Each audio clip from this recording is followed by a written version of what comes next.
Alright guys, welcome back to the channel. Well, today I've got a loads of transfer news to share with you guys from Nico Williams to Barcelona. I know a deal getting closer to being complete than it's ever been.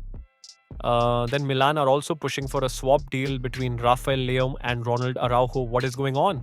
And what's the whole situation will also be explained later on in the video. Plus Bayern Munich are also pushing for Barcola as they are still in market for an attacker after missing out on Florian Wirtz. Plus Leroy Sane also leaving, so they are desperate to get an attacker, Gyokeres to Arsenal deal. And how it is getting complicated and a lot more will be covered in this video. So if you're new to channel, make sure to subscribe to the channel. That would be helpful. Let's dive into the video then. Let's start off with Nico Williams. So far, we've understood that this time around, Nico Williams is the one pushing for the move. The most previous time we were leading the charge, but now Nico Williams is the one pushing for the deal more than anyone.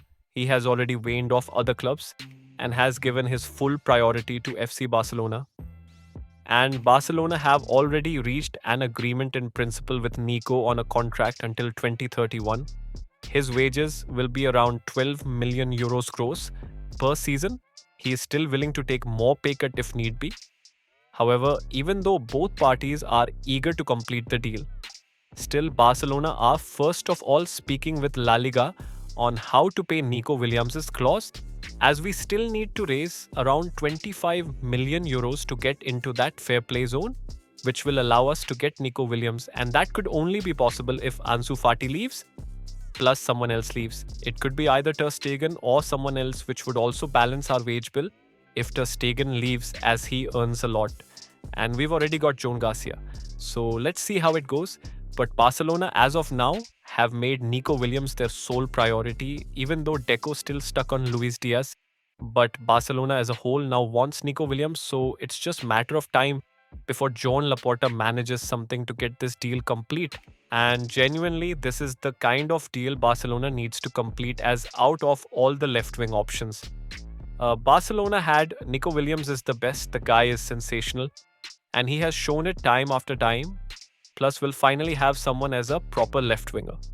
And Rafinha was outstanding last season on that flank, no doubt, but we needed someone who's proper. Right-footed player, plus Balda and Nico Williams have already gotten that in built chemistry. Plus with almost half of the squad, like Yamal and all Spanish players, so it would be too easy for him to integrate in the squad.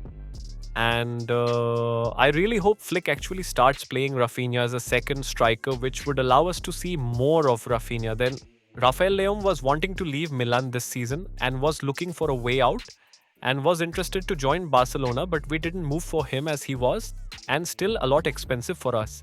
But Milan offered a swap deal between Rafael Leao and Ronald Araujo, which was rejected by Barcelona. And after the post of Araujo, it's certain it's not happening because Barcelona doesn't want Araujo to leave, even though his recent form has been insanely questionable and has been worse. Yet we still believe he will recover from this patch. And let's hope Araujo gets his confidence back, because if he doesn't, he will be the scapegoat this time around. That's for sure, as he still has release clause on him. So his future, though, seem like secured for now. Won't be that secured in long term. So let's see how it goes. Let's switch towards Bayern Munich. Now we all know how Bayern are in the need of an attacker. And the guy who's on top of their list seems to Bradley Barcola for now. Bayern Munich's director has had new contacts with the representatives of Barcola and is pushing for him, as Barcola isn't getting the game that he wanted due to stacked competition from Kvaratskhelia or Dawe and Dembele. And to be honest, to crack on to that front three is getting hard for Barcola, so it seems like he wants a move out of Paris. So let's see how it goes, because PSG won't let him that easily. It would be costly for Bayern to get Barcola, but if they manage to pull this off, they are in for a treat. That's for sure. Plus Bayern Munich are not only looking at Bradley Barcola as an only option, as they've kept both Rafael Leao and Eze as backup option, but both would also be expensive. So in one way or another, Bayern Munich have to spend heavy to get that one final piece in their attack to bolster their threat. So let's how they go for, and if you have someone in your mind, let me know in comments down below. then we all know how much of a hot topic Victor Gyokeres has been this season. I mean, the guy is insane. The amount of goals he has scored plus the performance he has pulled off, I believed he would be off to a club by now, but it's still not happened. As Man United wanted him, but he is still unsure about them, as Gyokeres still wants European football. And Arsenal looked favourites to get him, but the deal isn't moving forward, as personal terms are still not agreed between Gyokeres and Arsenal. Plus, Arsenal believe Sporting are asking a bit too much for Gyokeres.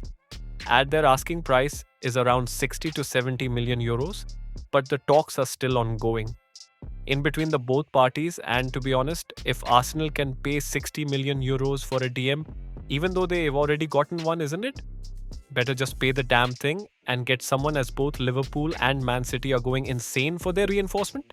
Hell, even Manchester United are going all out. So why does Arsenal always holds out the signing? They need the most, but go all out for the player. They might not need that much. I mean, Arsenal are in need of a guy who can single-handedly bring 20 to 30 goals to them alone. And Gyokeres is the guy for that. Can Havertz do that? No, even though Havertz can do other things, still Arsenal should go for a striker by all means. They are also linked with Benjamin Sesko, who's also an extremely talented striker, who's even more perfectly suited for Arteta's system.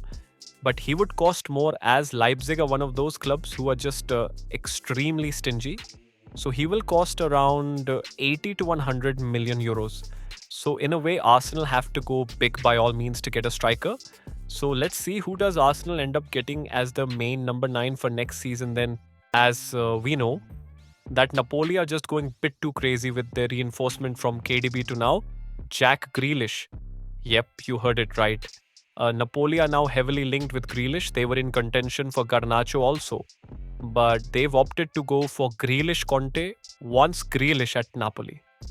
The only issue in this deal is the wages of Grealish, as Napoli are not willing to pay such huge wages to Jack Grealish, so he will have to take a huge pay cut. But at least he will have another chance to prove his worth, and I wish he does prove his worth and make a comeback same way how McTominay did.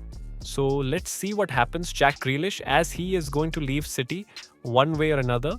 And also to add on top of that, Kyle Walker is also now close to joining Everton. Who knows, by the time you're watching the movie might have been completed. But that's it for today, guys. Thank you for watching the video and subscribe to the channel if you liked the video, and peace out.